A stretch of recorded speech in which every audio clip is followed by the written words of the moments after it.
Hi everyone, it is Fitz with your daily delivery. I hope you are doing well. I am very good, enjoying the off week. This is the third in my series of DDs about things I asked Chris Klieman at Monday's press conference. Because I got in some questions that I haven't had time to ask, and you know what, I was accused in these comments not too long ago of only asking softball questions. I never asked the hard questions. Now, I don't think that's true, but boy, did I unload on Chris Klieman on Monday, and I gave him a question that honestly he ducked because it was that controversial. First, a reminder to please subscribe to this YouTube channel, hit the thumbs up, and leave those comments. Appreciate it so much. 14K looks beautiful, sexy, wonderful. Kind of like how Chris Klieman looked in his lavender shirt that he wore to Monday's press conference. That's right. The coach that won't put his team in lavender wore a lavender shirt. And I ask about it. Last week I was accused of not asking the hard questions, so I'm going to bring the thunder. You ready?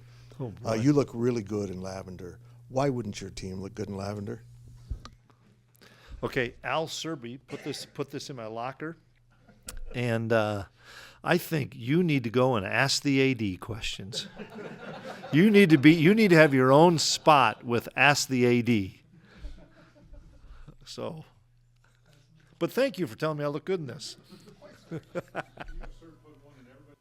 Okay. Look, I don't think they're going to wear lavender for a number of reasons.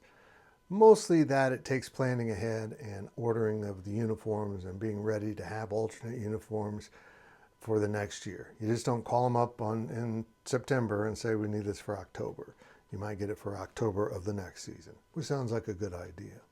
But this idea that lavender isn't a football color, and Gene Taylor is opposed to it, who I absolutely love, but I totally disagree on this one, is a little bit much for me.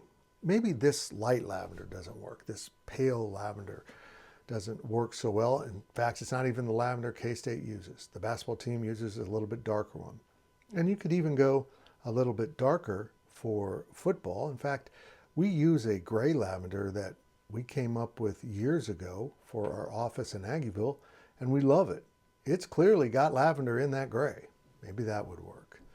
I know the coaches don't really want to get involved with alternate uniforms, but if you know these kids, they want a little something mixed in. They love the traditionals. Nobody is saying get rid of the PowerCat or leave the traditional uniforms behind. Just something a little bit different on occasion would really be fun.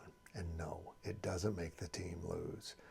There's superstition and then there's idiocy. Truly believing that is the root cause of losing games doesn't make sense. But it does make sense to wear some form of lavender. And if you don't want pants or a jersey, I get it. Maybe a lavender helmet with a white shirt that has lavender and purple numbering, white pants with lavender and purple stripes, and that lavender helmet. That's sexy. Just like Chris Klieman in lavender. He did like the compliment. He apparently doesn't get them very often about his looks.